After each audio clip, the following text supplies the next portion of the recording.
किसी भी देश का प्रधानमंत्री या राष्ट्रपति अगर किसी दूसरे देश के नेता से मिलता है, तो आमतौर पर अपने बराबरी वाले पद के नेता से ही मिलता है।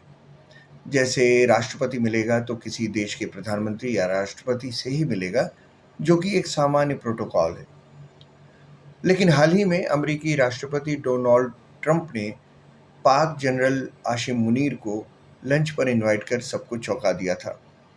सब अंदाज़ा लगाने लगे थे, पाकिस्तान ने बढ़त ले ली भारत के खिलाफ और ट्रंप के साथ लंच करेंगे, कितनी बड़ी बात है। भारत में भी कई सारे लोग, विपक्षी दल खासकर मोदी के सरकार की, मोदी की विदेश नीति की धज्जियां उड़ा रहे थे इस बात को लेकर। अब पाकिस्तान में भी ऐसा ही, पाकिस्तान के पत्रकार भी बहुत सारे यही सब लिख रहे हैं। पाकिस्तान के पत्रकार बेशक इसे अपने मुल्क की सफलता मान रहे हों, लेकिन इसके पीछे मामला कुछ और ही है। नमस्कार, द इंडियन डायरीज में आपका स्वागत है और मेरा नाम है राकेश त्रिपाठी। जानकारों का मानना है कि प्रेसिडेंट ट्रंप ने जनरल मुनीर को कुछ खास निर्देश देने के लिए ही बुलाया है। शायद ये कहने के लिए कि इजराइल ईरान युद्ध में वो अमेरिका की और परोक्ष रूप से इजराइल की मदद करें। माना जा रहा है कि ट्रंप चाहते हैं कि पाकिस्तान उनको इस इलाके में सैनिक अड्डे बनाने में मदद करे, जिससे अमेरिकी फाइटर प्लेन पाकिस्तान से ईंधन लेकर ईरान पर हमला करने जा सकें। ये कोई नई बात नहीं है, सैनिक अड्डे पाकिस्तान ने अमेरिका को दिए हैं इससे पहले भी, लेकिन ईरान पर हमला करने वाली बात ये थोड़ी सी नई है। लेकिन कैसे, आइए जानते हैं। अब इस उपमहाद्वीप में देखिए, भारत तो अमेरिका को सैनिक अड्डे बनाने देगा नहीं, क्योंकि संप्रभुता भी तो कोई चीज़ है भाई।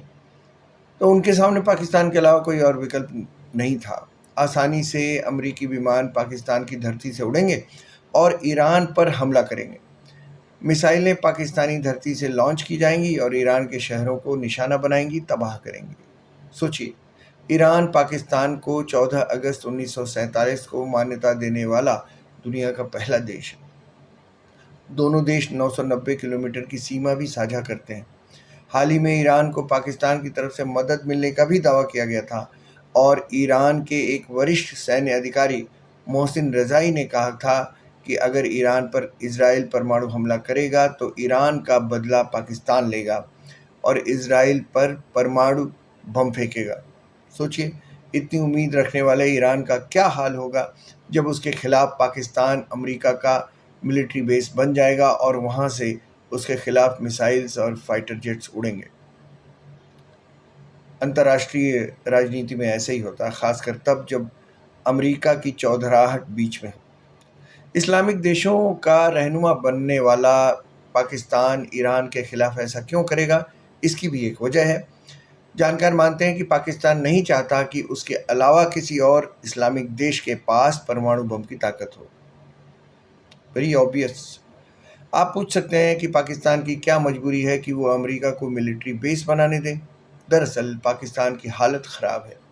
आर्थिक तौर पर तो है ही, आप सब जानते हैं। घरेलू स्तर पर भी माहौल ठीक नहीं, ये भी आप जानते हैं। इमरान खान जेल में बंद हैं और उनके समर्थक आए दिन सड़क पर प्रदर्शन कर इमरान को छुड़ाने की मांग करते रहे हैं। अस्थिरता तो जैसे पाकिस्तान का कैरेक्टर रहा हो, अभी भी है। 1947 से, जब से पाकिस्तान पैदा हुआ तब से था।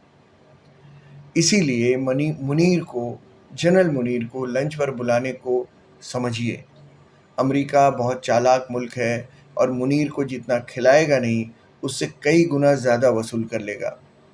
लेकिन इससे जनरल मुनीर की जेब से क्या जाना है? घाटा तो पाकिस्तान का और पाकिस्तानी कौम का है।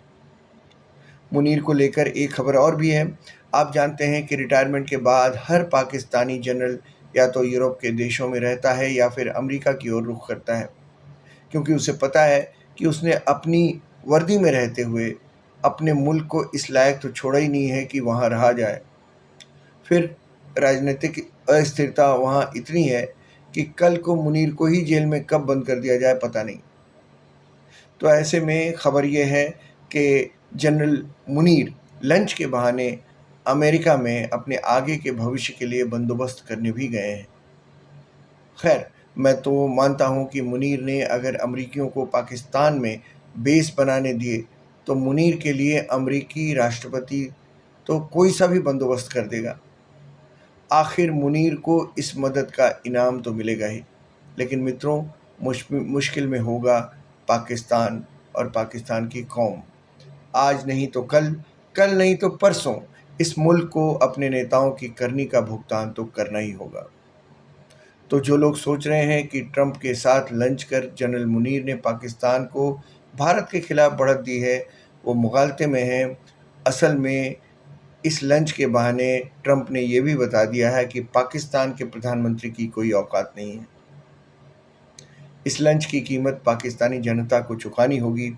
ये पाकिस्तानी लोगों का दुर्भाग्य है मित्रों, और बड़ी बात यह है कि ऐसे वाक़यात उनके साथ 1947 के बाद से ही होते आए हैं, और न तो उस मुल्क के रहनुमाओं ने कभी अपनी गलतियों से सीख ली और न ही मुल्क के लोगों ने। आपको ठीक लगे तो ये चैनल सब्सक्राइब कीजिएगा, लाइक कीजिए और शेयर भी कीजिए। आज के लिए बस इतना ही। जल्दी ही द इंडियन डायरीज़ का एक और पन्ना लेकर हाजिर होंगे। तब तक दीजिए इजाज़त। नमस्कार।